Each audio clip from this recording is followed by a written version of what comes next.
So we'll wrap things up with one more program here that has a huge recruiting weekend ahead, and that is LSU and Brian Kelly. A lot of top Louisiana talents will be there. And of course, that's seems to be priority number one always, as it should be for LSU. This is not going to be their last junior day. They're going to have more of these, but a lot of 26 and 27 top targets will be there starting on Friday in Baton Rouge. And look, like we mentioned, the dead period is going to kick in here on February 3rd. So you're going to have a month there where coaches can't get face-to-face with prospects. This is going to be their last opportunity, not only for LSU, but for all these schools that we've been talking about here.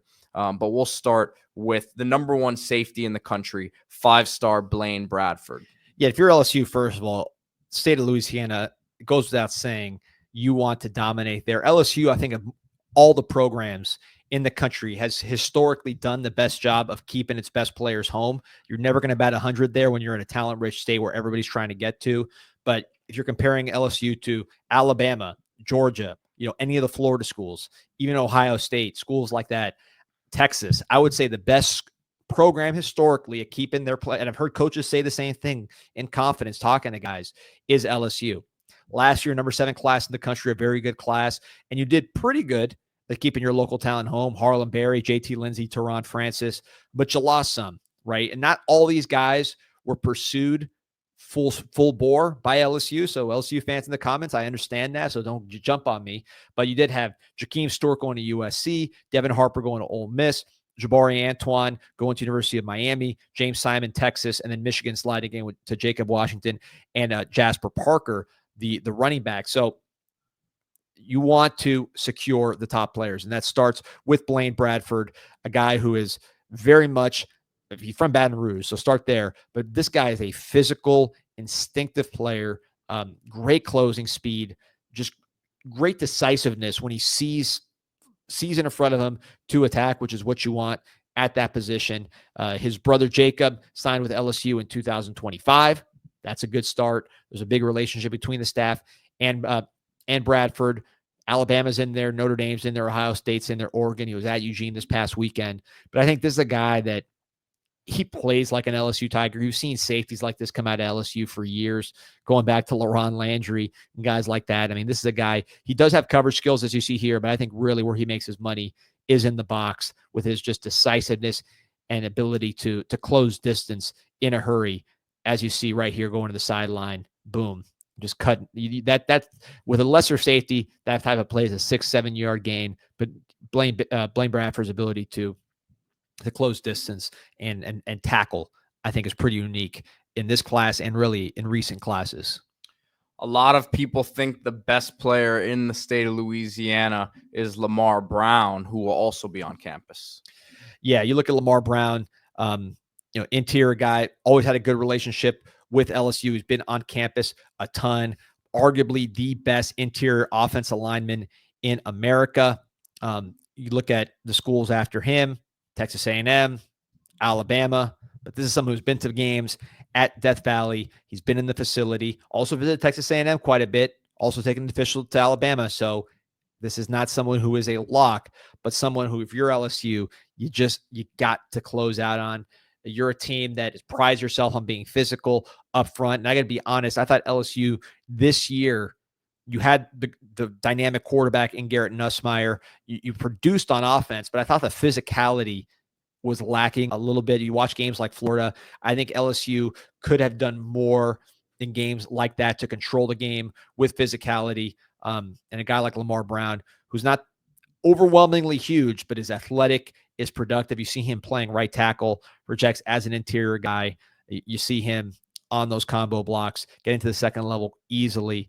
He's somebody who, this is a pipeline program. You got to bring him in, just like Bradford. There's going to be a lot of competition. They're not locks, but a guy like this from University Lab, this should be as close to a lock as can be.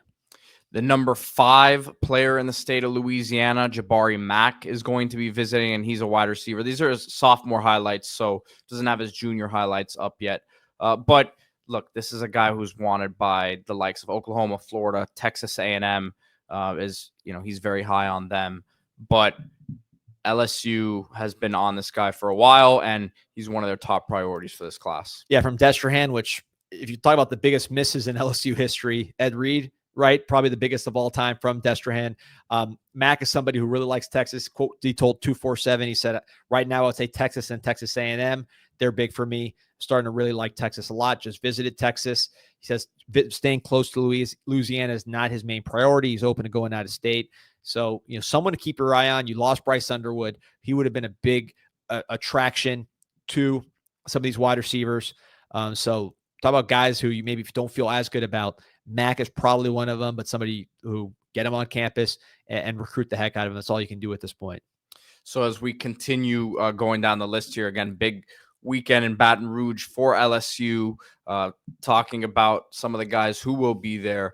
Darryus McKinley, legacy recruit from Lafayette, Louisiana. He will be there. So LSU considered the favorites there. Dylan Berryman, a guy who on 3 has LSU favored for. USC's also in the mix. He's from Monroe, Louisiana. So those are just some of the names. JaReylan McCoy, Brian Kelly checked in with him this weekend. He, on Monday, he's a recent commit from the Under Armour game, had a big Under Armour game, committed at that game. So, I mean, look, LSU, you're always going to be filled with the elite of the elite if you're them. At a certain point, the on-field results have to match it if you're Kelly. And that's going to be an interesting thing, I think, when it comes to this recruiting class, because we understand there is a bit of a hot seat situation there. So guys commit now, but if the season starts going a certain way, the Sharks will be circling. Yeah, with Berryman, there's mixed reports on whether he's going to be there at junior day or not. I know Kelly visited him recently, so that's something to keep an eye on. LSU is considered the favorite, but not guaranteed that he will be on campus. They want him on campus. Kelly visited him last weekend. USC's pushing there, so there's something to keep an eye on. A guy that's already committed, who I'm really high on, JaReylan McCoy. Watched him in the Under Armour game, and just seeing the size, even amongst senior elite players, and this guy was a junior playing in the Under Armour game over there in Florida. He stood out physically. His frame's absolutely massive. He moved well. He was productive. I was shocked to see him not ranked as a 5-star. I think his tape from high school maybe doesn't match what he did at the Under Armour.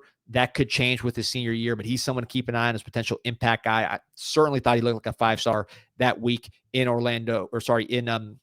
Florida for the Under Armour, particularly in the game. He was outstanding. Another guy to watch, Brysten Martinez, number 6 offensive tackle in the composite rankings. He could potentially visit this weekend, number 3 player in Louisiana. Yeah, you see McCoy's size here and just what he could potentially add to that frame within the next couple of years. Yeah, I mean, he looks like Clowney or someone like that, man. And again, he looked like this in the game. He performed and produced in the game. So the size was there. He committed at the game to LSU, and he just looked the part the whole time amongst seniors. This guy was a junior, not that many juniors competing. He was one of them and stood out. So excited to see him as a senior, because when you go back and watch some of his clips, you could see why maybe his ranking didn't match what you saw at the Under Armour game. Still a highly rated player, but this is a guy who, body-wise, athleticism-wise, and what he showed in that Under Armour game, should be a 5-star, top 20 in the nation kind of guy. Let's see if he can get the on-field production to match his potential. And then a couple elite 2027 prospects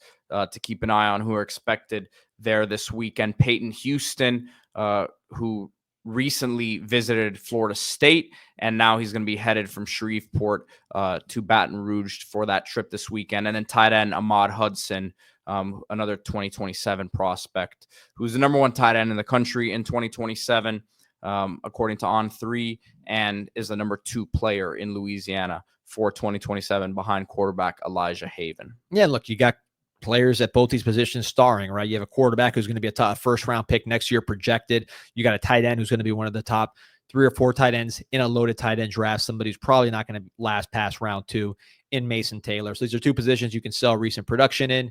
And, I know it's early, but you want to get ahead, particularly when it comes to the quarterback position, a position that historically commits earlier than most.